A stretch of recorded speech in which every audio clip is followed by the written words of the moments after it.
I have seen the dark universe yawning, where the black planets roll without aim, where they roll in their heart unheeded, without knowledge or luster or name.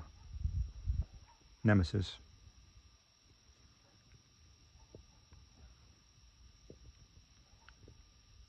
Cautious investigators will hesitate to challenge the common belief that Robert Blake was killed by lightning or by some profound nervous shock derived from an electrical discharge. It is true that the window he faced was unbroken, but nature has shown herself capable of many freakish performances. The expression on his face may have easily arisen from some obscure muscular source unrelated to anything he saw, while the entries in his diary are clearly the result of a fantastic imagination, aroused by certain local superstitions and by certain old matters he had uncovered. As for the anomalous conditions at the deserted church on Federal Hill, the shrewd analyst is not slow in attributing them to some charlatanry, conscious or unconscious, with at least some of which Blake was secretly connected.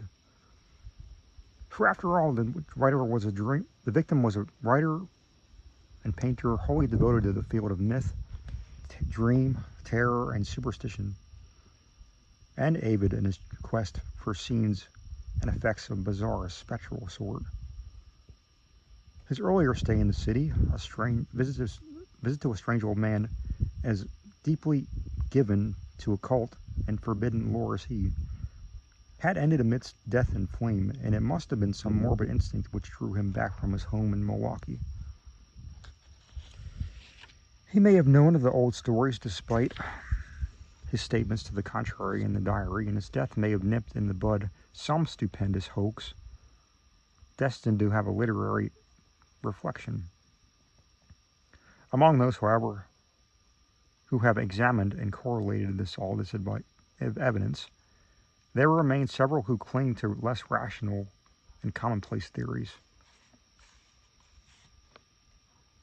They are inclined to take much of Blake's diary at its face value and point significantly to certain facts, such as the undoubted genuineness of the old church record, the verified existence of this light and unorthodox Starry Wisdom sect prior to 1877, the recorded disappearance of an inquisitive reporter named Edwin M. Lillibridge in 1893, and above all, the look of monstrous, disfiguring fear on the face of the young writer when he died.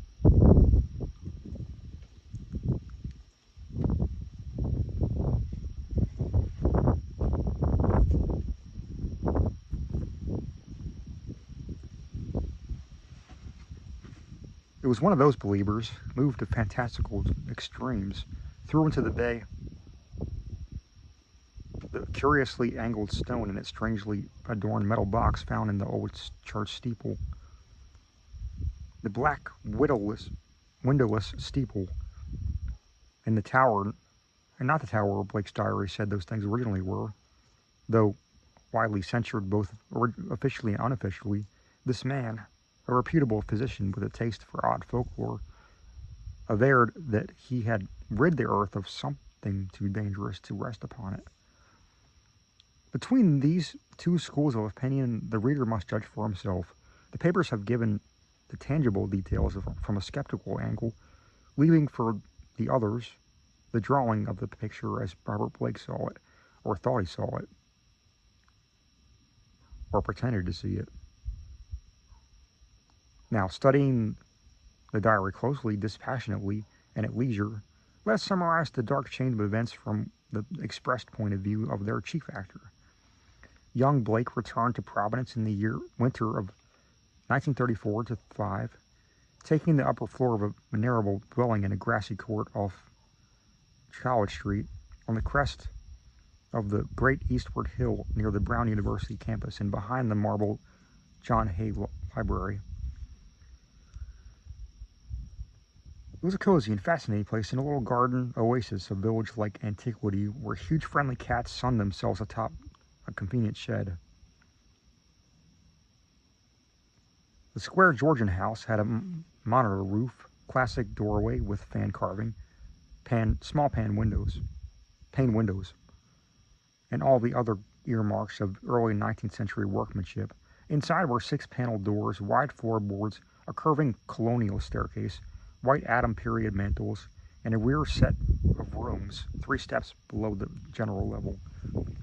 Blake's study, a large southwest chamber, overlooked the front garden on one side, while its west windows, before one which he had his desk, faced off from the brow of the hill and commanded a splendid view of the lower town's outspread roofs and of the mystical sunsets that flamed behind them. On the far horizon were the open countryside's purple slopes. Against these, some 2 miles away, rose the spectral hump of Federal Hill, bristling with huddled roofs and steeples whose remote outlines wavered mysteriously, taking fantastic forms as the smoke of the city swirled up and enmeshed them. Blake had a curious sense that he was looking upon some unknown ethereal world, which might or might not vanish in dream if he ever tried to seek it out and enter it in person. Having sent home for most of his books, Blake bought some antique furniture suitable to his quarters and settled down to write and paint, living alone and attending to the simple housework himself. The studio was in a north attic room where the panes of the monitor roof furnished admirable lighting. During that first winter, he produced 5 of his best-known short stories: The Burrower Beneath, The Stairs in the Crypt, Shagai, In the Vale of the Penath, and The Feaster from the Stars, and painted 7 canvases, studies of nameless, unhuman monsters, and profoundly alien, non-terrestrial landscapes. At sunset, he would often sit at his desk and gaze dreamily off and out into the outspread west, the dark towers of Memorial Hill just below, the Georgian Courthouse belfry, the lofty pinnacles of the downtown section, and that shimmering spire-crowned mount in the distance, whose unknown streets and labyrinth gables so potently provoked his fancy. From his few local acquaintances, he learned from the far slope was a vast Italian quarter, though most of the houses were remnants of older Yankee and Irish days. Now and then he would train his field glasses on that spectral, unreachable world, beyond the curling smoke, picking out individual roofs and chimneys and steeples and speculating upon bizarre and curious mysteries they might house. Even with optical aid, Federal Hill seemed somehow alien, half fabulous and linked to the unreal, intangible marvels of Blake's own tales and pictures. The feeling would persist long after the hill had faded into the violet lamp-starred twilight. The courthouse floodlights and the red industrial trust beacon had blazed up to make the night grotesque. Of all the distant objects on Federal Hill, a certain huge dark church most fascinated Blake. It stood out with a special distinctness at certain hours of the day, and sunset, the great tower and tapering steeple loomed blackly against the flaming sky.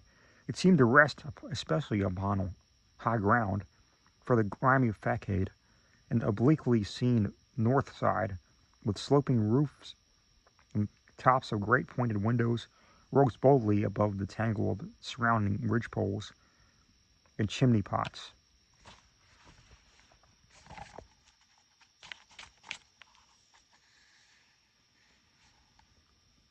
Peculiarly grim and austere, it appeared to be built of stone, stained and weathered with the smoke and the storms for a century or more, and more. The style, so far as the glass could show, was the earliest experimental form of Gothic revival which preceded the stately Upjohn period and held over some of the outlines and proportions of the Georgian age. Perhaps it was reared around 1810 or 1815.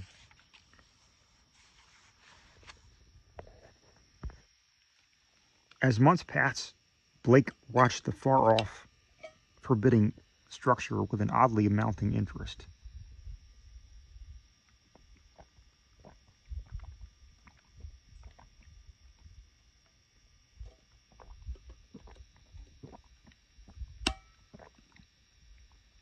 Since the vast windows were never lighted, he knew it must be vacant. The longer he watched, the more his imagination worked, till at length he began to fancy curious things. He believed that a vague, singular aura of desolation hovered over the place, so that even the pigeons and swallows shunned its smoky eaves. Around other towers and belfries, his glass would reveal great flocks of birds, but here they never rested. At least that's what he thought and set down in his diary. He pointed the place out to several friends, but none had ever been on Federal Hill or possessed the faintest notion of what the church was or had been. In the spring of deep restlessness gripped Blake. He had begun his long-planned novel, based on a supposed survival of the witch cult in Maine, but was strangely unable to make progress with it. The more and more he would sit at his westward window and gaze out into the distant hill and the black frowning steeple, shunned by the birds. When the delicate leaves came out of the garden boughs, the world was filled with a new beauty, but Blake's restlessness was merely increased. It was then that he first thought of crossing the city and climbing bodily up that fabulous slope into the smoke-wreathed world of dream. Late in April, just before the eon-shaped Walpurgis time, Blake made his first trip into the unknown. Plodding through the endless downtown streets and in the bleak, decayed squares beyond, he came finally upon the ascending avenue of century-worn steps, sagging Doric porches, and blear-paned cupolas, which he felt must lead up into the long unknown, unreachable world beyond the mists.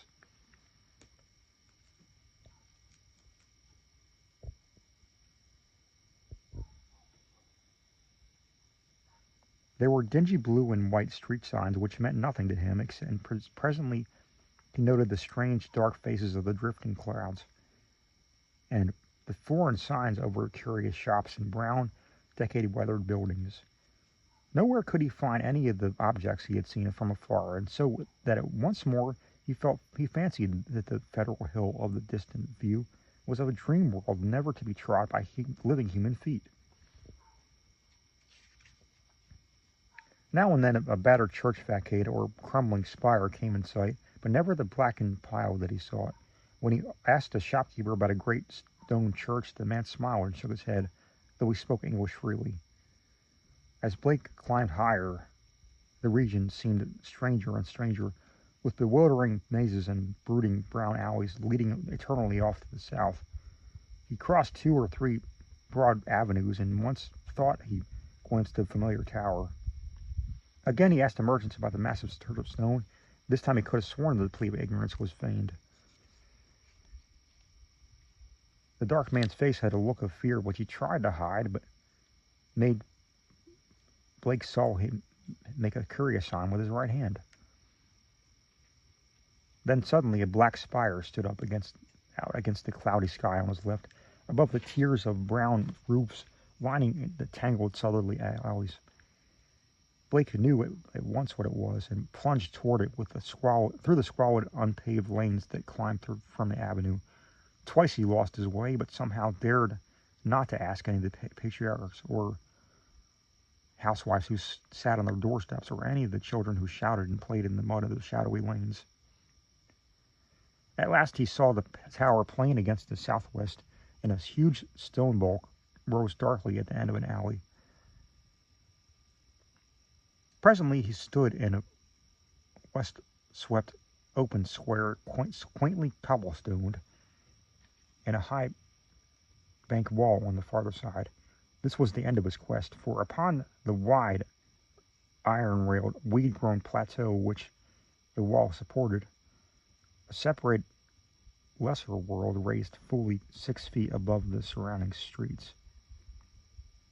There stood a grim Titan bulk whose identity, despite the surrounding streets, there stood a grim Titan. Despite Blake's new perspective, was beyond dispute.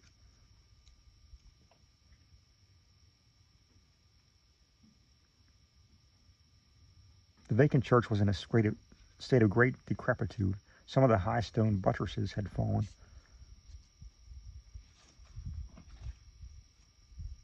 And several delicate finials lay half along, lost among the brown neglected weeds and grasses. The sooty Gothic windows were largely unbroken, though many of the stone mullions were missing. Blake wondered how the obscured painted panes could have survived so well, in view of the unknown habits of small boys the world over. The massive doors were intact and tightly closed. Around the top of the bank wall, fully enclosed with the grounds, was a rusty iron fence whose gate, at the head of a flight of steps from the square, was visibly padlocked. The path from the gate to the building was completely overgrown. Desolation and decay hung over like a pall above the place, and in the birdless eaves and black ivyless walls, Blake felt a touch of dimly sinister beyond his power to define. There were very many people, very there were very few people in the square. But Blake saw a policeman at the northerly end and approached him with questions about the church. He was a great, wholesome Irishman, and seemed odd that he would do little more than make the sign of the cross and mutter that people never spoke of that building.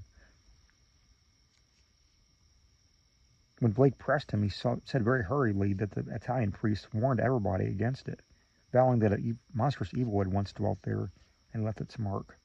He himself had heard dark whispers from his father, and he recalled certain sounds and rumors from his boyhood. There had been a bad sect there in old days, an outlaw sect that called up awful things from some unknown gulf of night. It had taken a good priest to exorcise what had come, though there did be those who said that merely the light could do it. If Father O'Malley were alive, there would be many the thing he could tell. But now there was nothing to do but let it alone. It hurt nobody now, and those that owned it were dead or far away. They ran away like rats after the threatening talk in '77, when people began to mind the way that folks vanished now and then in the neighborhood.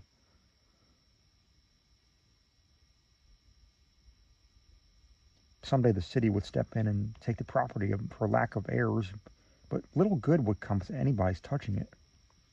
Be it left alone for the years to topple, lest things be stirred that ought to rest forever in their black abyss. After the policeman had gone, Blake stood staring at the sullen steeple pile. It excited him to find that the structure seemed as sinister to others as to him, and he wondered what grain of truth there might lie behind the old tales the bluecoat had repeated.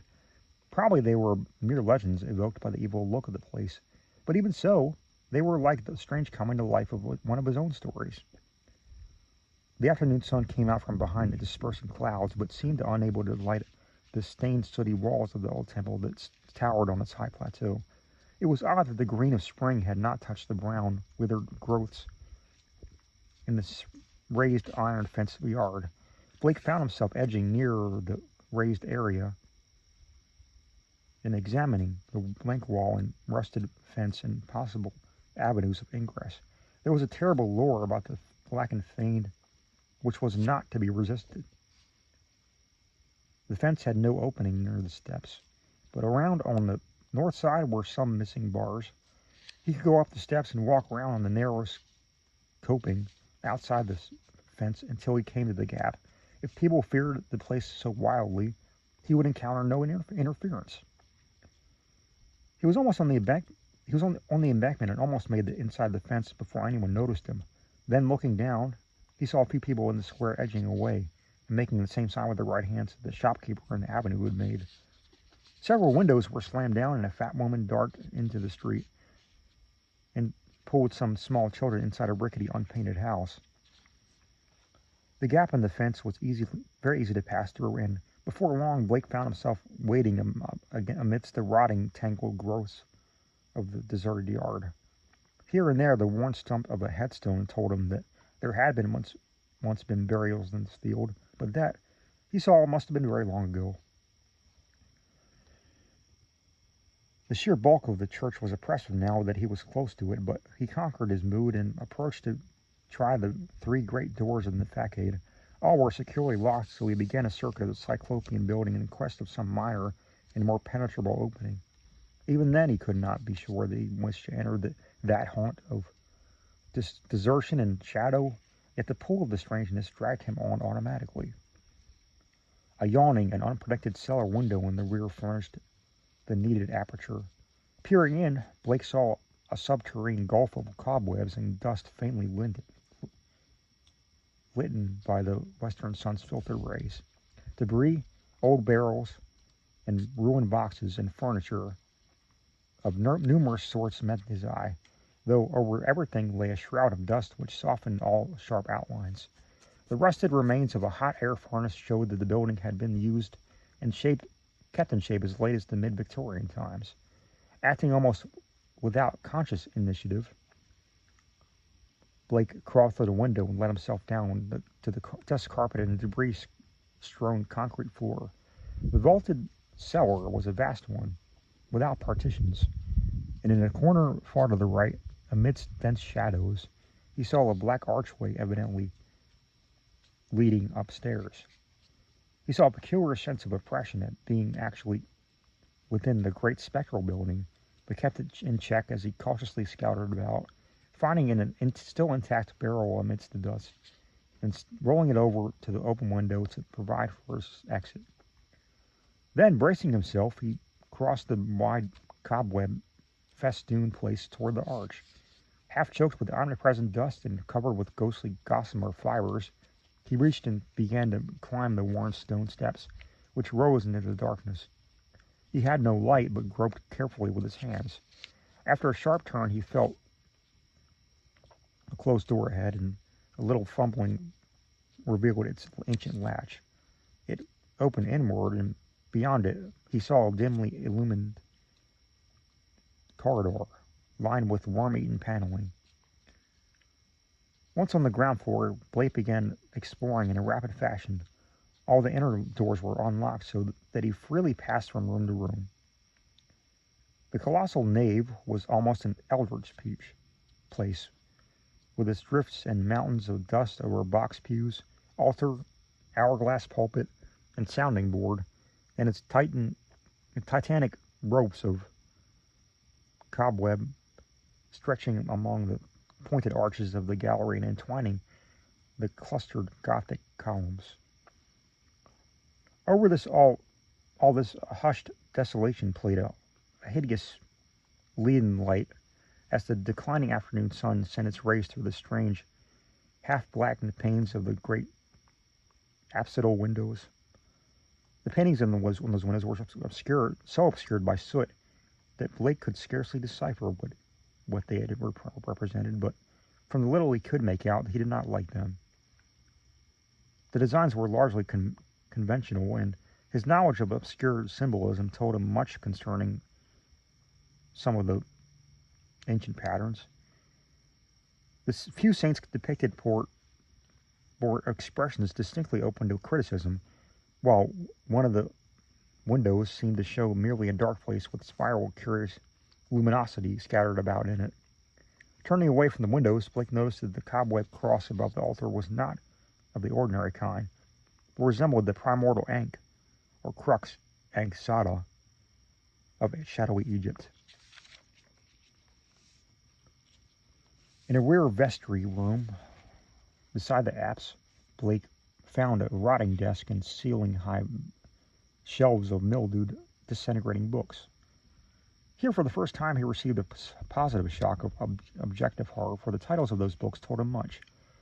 They were the black, forbidden things which most sane people have never even heard of, or have heard of only in furtive, timorous whispers.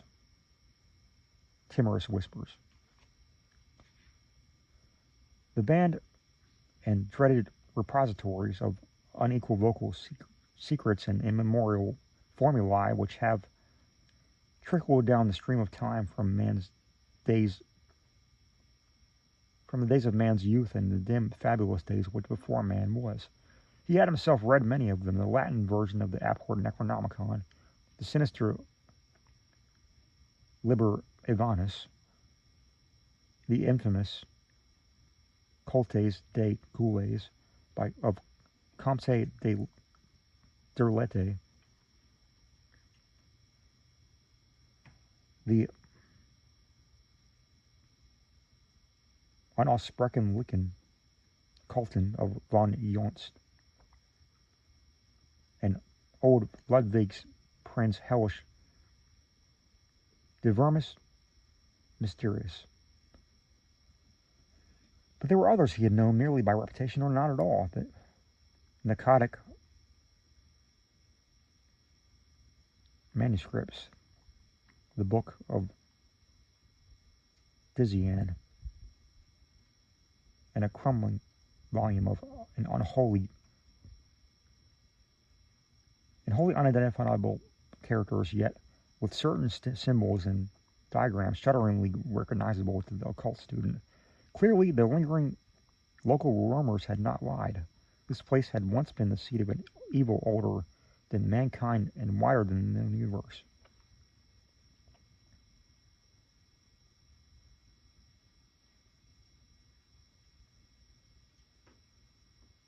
In the ruined desk was a small leather-bound record book filled with entries in some odd cryptographic medium. The manuscript writing consisted of the common traditional symbols used today in astronomy and anciently in alchemy, astrology, and other dubious arts. The devices of the sun, the moon, planets, aspects, and zodiacal signs. Here massed in solid pages of text, with divisions and paragraphings suggesting that each symbol answered to some alphabetical letter, in the hope of later solving the cryptogram. Blake bore off this volume in his coat pocket. Many of the great tomes of shelves fascinated him unutterably, and he felt tempted to borrow them at some later time. She wondered how they could have remained undisturbed so long. Was he the first to conquer the clutching, pervasive fear which had nearly 60 years protected this deserted place from visitors? Having now thoroughly explored the ground floor, Blake plowed again through the dust of the spectral nave to the front vestibule, where he had seen a door and staircase presumably leading up to the blackened tower and steeple, objects so long familiar to him at a distance. The ascent was a choking experience, for dust lay thick while the spiders had done their worst in this constricted place. The staircase was a spiral with high, narrow wooden treads, and now and then Blake passed a clouded window looking dizzily out over the city. Though he had seen no ropes below, he had expected to find a bell or peal of bells in the tower whose narrow louver-boarded lancet windows his field glass had studied so often.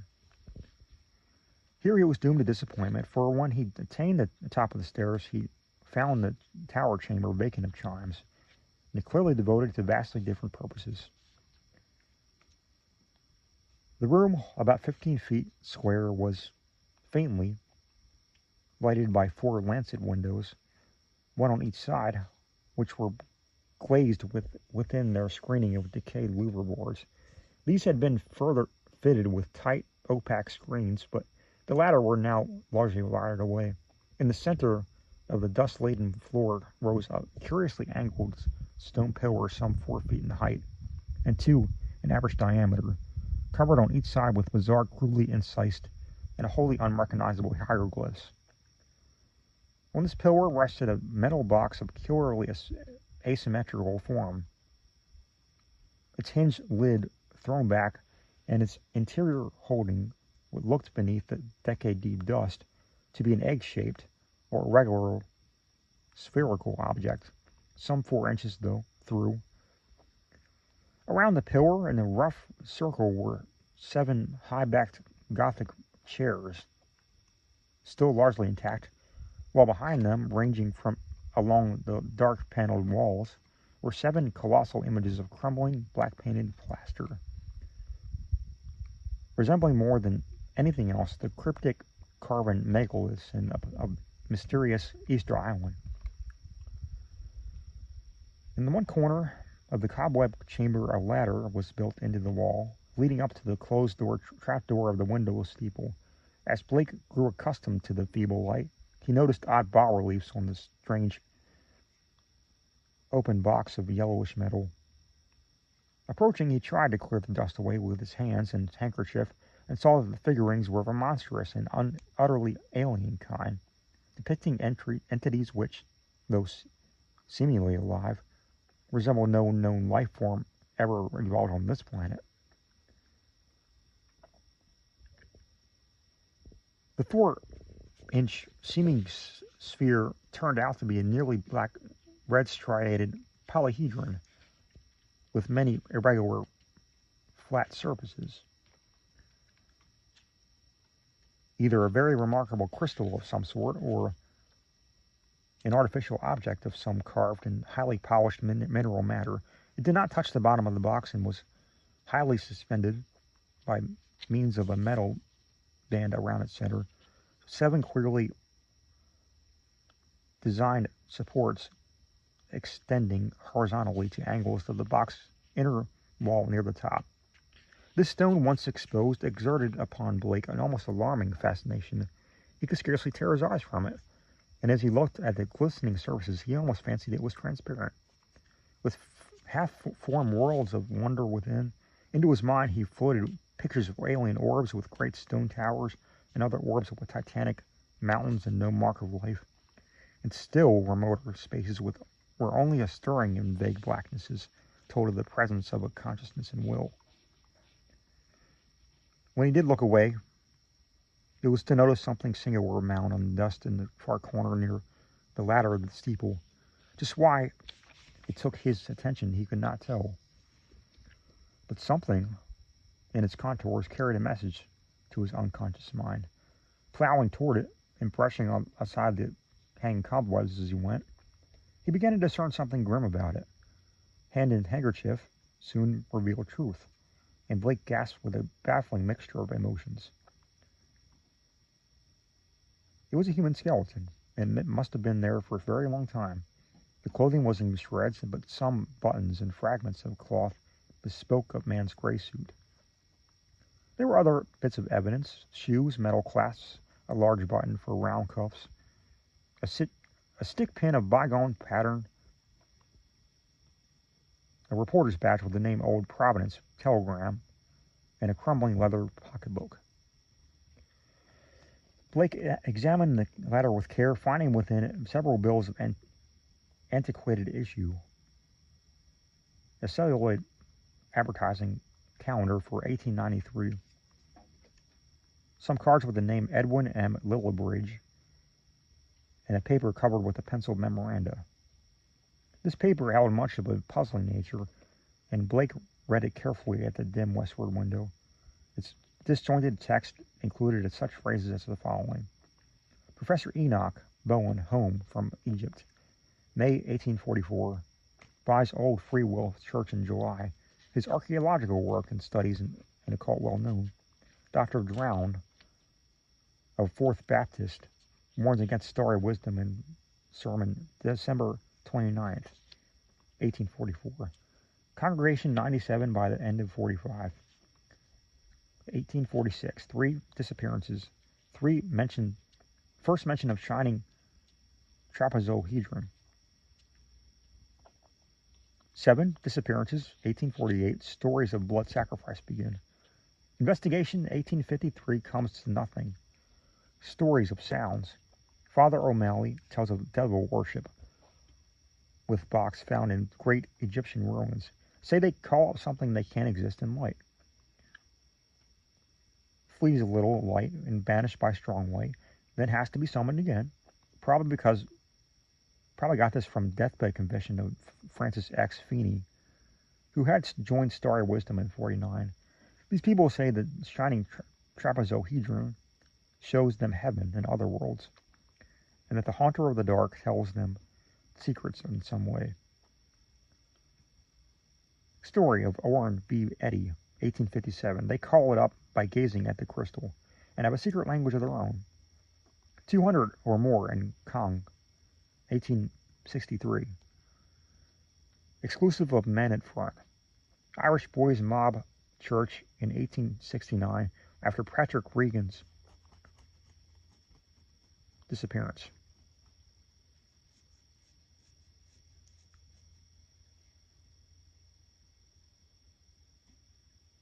Veiled article in J, March 14th, 72, but people don't talk about it. 6 disappearances, 1876. Secret committee calls on Mayor Doyle. Action promised February 1877. Church closes in April. Gang federal hillboys threaten doctor and vestrymen in May. 118 persons leave city before end of 77. Mention no names.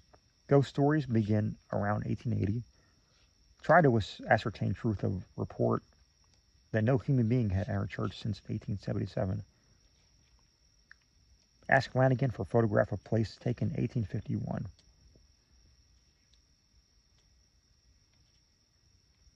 Restoring the paper to the pocketbook and placing the latter in his coat, Blake turned to look up at the skeleton in dust. The implications of the notes were clear, and there could be no doubt that this man had come to the deserted edifice 42 years before in the quest of a newspaper sensation which no one else had been bold enough to attempt. Perhaps no one else had known of his plan. Who could tell? But he had never returned to his paper. Had some bravely suppressed fear risen to overcome him and bring on sudden heart failure? Blake stooped over the gleaming bones and noted their peculiar state. Some of them were badly scattered, and a few seemed oddly dissolved at the ends. Others were strangely yellowed with vague suggestions of charring. This charring extended to some of the fragments of clothing. The skull was in a very peculiar state, stained yellow and with this charred aperture on the top, as if from some powerful acid had eaten through the solid bone. What had happened to the skeleton during its 4 decades of silent entombment here, Blake could not imagine. Before he realized it, he was looking at the stone again, and letting its curious influence call up a nebulous pageantry in his mind. He saw processions of robed, hooded figures whose outlines were not human, and looked out on endless leagues of desert lined with carved sky-reaching monoliths. He saw towers and walls and nighted depths under the sea, and vortices of space where wisps of black mist were floated before thin shimmerings of cold purple haze, and beyond all else he glimpsed an infinite gulf of darkness, where solid and semi-solid forms were known only by their windy stirrings, and cloudy pattern of force seemed to superimpose order on chaos, and hold forth a key to all the paradoxes and arcana of the worlds we know. Then, all at once, the spell was broken by an access of gnawing, indeterminate panic fear. Blake choked away and turned away from the stone, conscious of some formless alien presence close to him and watching him with horrible intentness.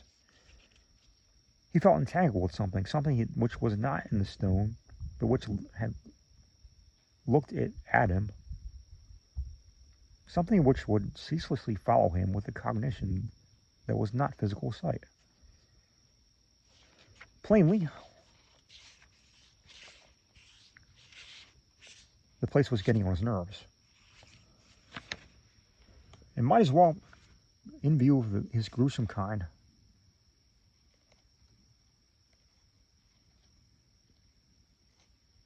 as well it might, in view of his gruesome kind. The light was waning too. Since he had no illuminate with him, he knew he would have to be leaving soon. It was then, in the gathering twilight, that he thought he saw a faint trace of luminosity in the crazily angled stone. He had tried to look away from it, but some obscure compulsion drew his eyes back. Was there a subtle phosphorescence of radioactivity about the thing? What was it that the dead man's notes had said concerning a shining trapezohedron? What anyway was this abandoning layer of cosmic evil? What had been here? What had been done here? And what might still be lurking in the bird-shunned shadows? It seemed now that, as if an elusive touch of fodder had arisen somewhere close by, though its source was not apparent. Blake seized the cover of the long open box and snapped it down. It moved easily on its alien hinges and closed completely over the unmistakable glowing stone. At the sharp click of that closing, a soft stirring sound seemed to come from the steeple's eternal blackness overhead, beyond the trapdoor. Rats, without question, the only living things to reveal their presence in this accursed pile since he had entered it. And yet that stirring in that steeple frightened him horribly, so that he plunged almost wildly down the spiral stairs, across the ghoulish nave, and into the vaulted basement, out amidst the gathering dusk of the deserted square, and down through the teeming, fear-haunted alleys and avenues of Federal Hill towards the sane central streets and the home-like brick wall sidewalks of the college district.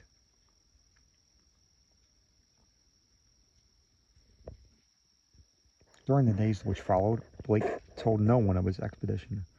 Instead, he read much in certain books, examined long years of newspaper files downtown, and worked feverishly at the cryptogram in that leather volume from the cobweb vestry room. That cipher, he soon saw, was no simple one, and after a long period of endeavor he felt sure that its language could not be English, Latin, Greek, French, Spanish, Italian, or German. Evidently, he would have to draw upon the deepest wells of his strangest erudition. Every evening the old impulse to gaze westward returned, and he saw the black steeple as of yore, among the bristling roofs of a distant and half-fabulous world. But now it held a fresh note of terror for him. He knew the heritage of evil lore and masks, and with the knowledge his vision ran riot in queer new ways. The birds of spring were awake returning, and as he watched their sunset flights, he fancied that they avoided the gaunt lone spire as never before. When a flock of them approached it, he thought, they would wheel and scatter in panic confusion, and he could guess at the wild titterings which failed to reach him across the intervening miles. It was in June that Blake's diary told of his victory over the cryptogram. The text was, he found, in the old Aklo language, used by the certain cults in evil antiquity, and known to him in a halting way through the previous researches.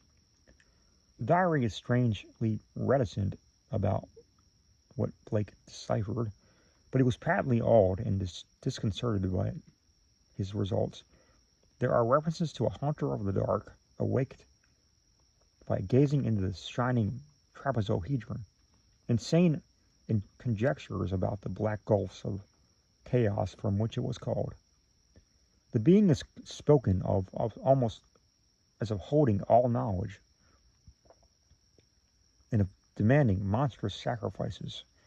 Some of Blake's entries show fear lest the thing, which he seemed to regard as summoned, stalk abroad, though he adds that the streetlights from a bulwark which cannot be crossed. Of the shining trapezohedron he speaks often, calling it a window of all time and space, and tracing its history from the days it was fashioned on dark Yuggoth, before ever the old ones brought it to earth. It was treasured and placed in its curious box by the crinoid things of Antarctica, salvaged from their ruins by the serpent men of Velusia, and appeared at eons later in Lemuria by the first human beings. It crossed strange lands and stranger seas and sank with Atlantis before a Minoan fisher meshed it out of his net and sold it to swarthy merchants from knighted Kem. The pharaoh Neferka built around it a temple with a windowless crypt. It did that which caused his name to be stricken from all monuments and records. Then it slept in the ruins of that evil fane which the priests and the new pharaohs destroyed, till the Delver's spade once more brought it forth to curse mankind. Early in July, the newspapers oddly supplement Blake's entries, though in so brief and casual a way that only the diary has called general attention to their contribution. It appears that a new fear has been growing on Federal Hill since the stranger had entered the dreaded church. The Italians whispered of unaccustomed stirrings, bumpings, scrapings in the dark, windowless steeple, and called on their priests to banish an entity which haunted their dreams. Something, they said, was constantly watching at a door to see if it was dark enough to venture forth. Press items mentioned in their long-standing local superstitions, but failed to shed much light on the earlier background of the horror. It was obvious that the young reporters of today are no antiquarians. In writing of these things in his diary, Blake expressed a curious kind of remorse and talks of the duty of burying the shining trapezohedron and of banishing what he had evoked by letting daylight into the hideous jutting spire. At the same time, however, he displays the dangerous extent of his fascination, and it emits a morbid longing, pervading even his dreams, to visit the accursed tower and gaze again into the cosmic secrets of the glowing stone.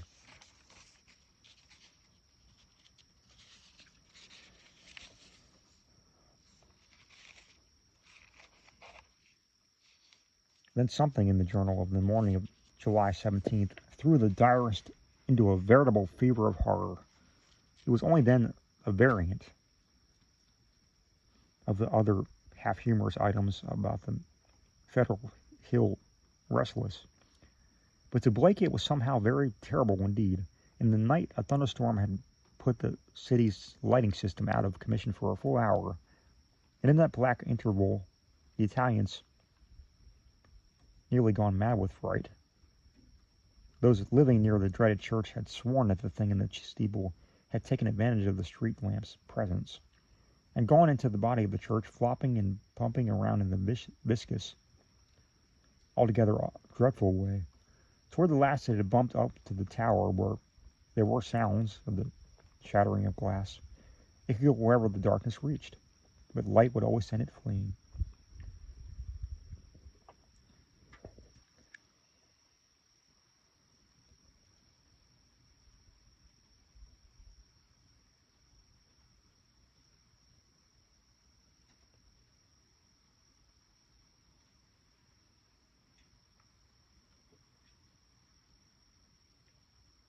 When the current blazed on again, there had been a shock commotion in the tower, for even the feeble light trickling through the grime-blackened louver-bordered windows was too much for the thing. It had bumped and slithered up its tenebrous steeple just in time, for a long dose of light would have sent it back into the abyss whence the crazy stranger had called it. During the dark hour, praying clouds had clustered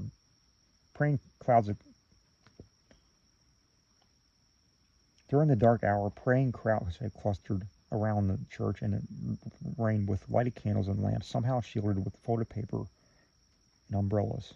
A guard of light to save the city from the nightmare that stalks in darkness.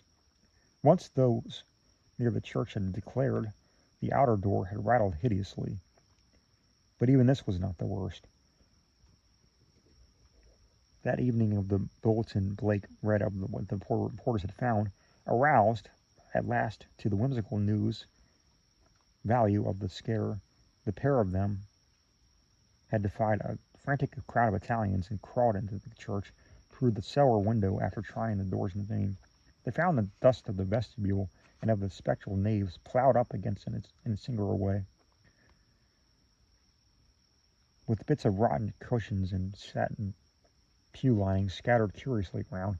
There was bad odor everywhere, and here and there were bits of yellow stain and patches of what looked like charring. Opening the door to the tower and pausing a moment at the suspicion of the scraping sound above, they found its narrow spiral stairs white, roughly clean. In the tower itself, a similar half-swept condition existed. They spoke of this heptagonal stone pillar, the overtoned Gothic chairs, and the bizarre plaster images, though strangely enough, the metal box of the old mutilated skeleton were not mentioned. What disturbed Blake the most, except for the hints of stains and charring of bad odors, was the final detail that explained the crashing glass. Every one of the tower's lancet windows was broken, and two of them had been darkened in a crude and hurried way by the stuffing of the pew linings and cushioned horsehair into the spaces between the slanting exterior louver boards. More satin fragments and bunches of horsehair were scattered around the newly swept floor, as if someone had been interrupted in the act of restoring the tower to its absolute blackness of its tightly curtained days.